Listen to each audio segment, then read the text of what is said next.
అందరికీ నమస్తే అండి. నేను ఇప్పటివరకు ఇలాంటి సమావేశానికి ఎప్పుడు రాలేదు. ఇదే మొదటిసారి. ఏమైనా తప్పులు తెలితే క్షమించండి.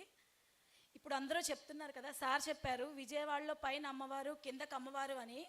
ఒక చిన్న మార్పు అండి. విజయవాడలో పైన అమ్మవారు, కింద వెనకబడిన తరగతుల వారు. ఇంకొక విషయం చెప్పాలనుకుంటున్నానండి. రాజధానిలో బీసీల పాత్ర అన్నారు. నేను బీసీ కాదండి, బ్రాహ్మణ. కానీ నేను బీసీ అనే చెప్తాను. ఎందుకంటే వెనుకబడిపోయానండి, చాలా వెనుకబడిపోయి ఉన్నాం.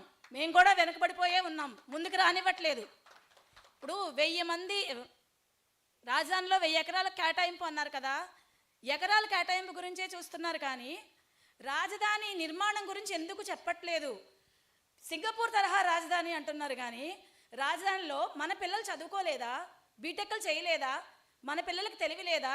మనమే ఎందుకు రాజధాని నిర్మించుకోకూడదు సార్? నాకు ఈ డౌట్ ఉందండి ఎప్పటి నుంచో. అందరూ సింగపూర్ వెళ్తారు, ఒకటి తీసుకొస్తారు, ఒక ఫార్ములా తీసుకొస్తారు, అది ఏమైపోతుందో తెలియదు. ముఖ్యంగా ఏంటంటే ఒక 2-3 కులాధిపత్యం మాత్రమే జరుగుతుందండి.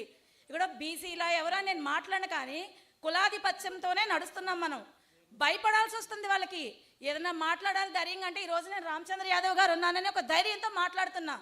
ఏమన్నా మాట్లాడాలి అంటే మీరు ఊళ్ళో ఒకటే కుటుంబం, మీరేం మాట్లాడతారు అంటే నేను మాట్లాడతానని ధైర్యంగా ముందుకొచ్చాను సార్. నేను ఇది ఎవరు ఏమనుకున్నా నాకు అభ్యంతరం లేదు, కానీ నాకున్న భావాల్ని నేను చెప్పాలి. ఎందుకంటే ఇది అన్యాయం జరుగుతుంది సార్. మా ఊర్లో యాదవాస్ అనే కమ్యూనిటీ మెయిన్ ఉంది సార్.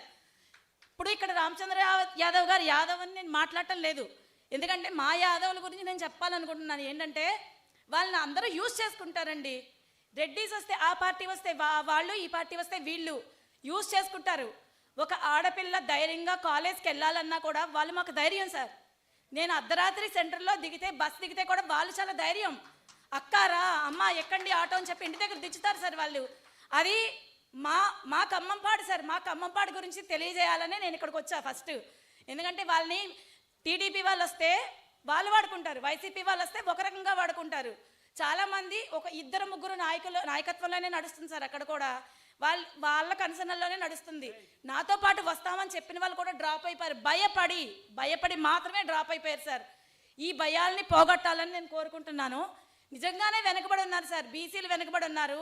ముఖ్యంగా ఉమెన్ అందరూ బీసీయేనండి. ఉమెన్ ఎప్పుడు వెనకబడే ఉన్నారు. ఎందుకంటే ఇక్కడ కూడా ఉమెన్ ఎక్కువ లేరు సార్. అందుకనే చెప్తున్నాను, ఆడవాళ్ళు వెనకబడే ఉన్నారు. ముందుకు తీసుకురావాలి సార్ మీరు. ఇంతకంటే నేను ఎక్కువ మాట్లాడనండి. ఎందుకంటే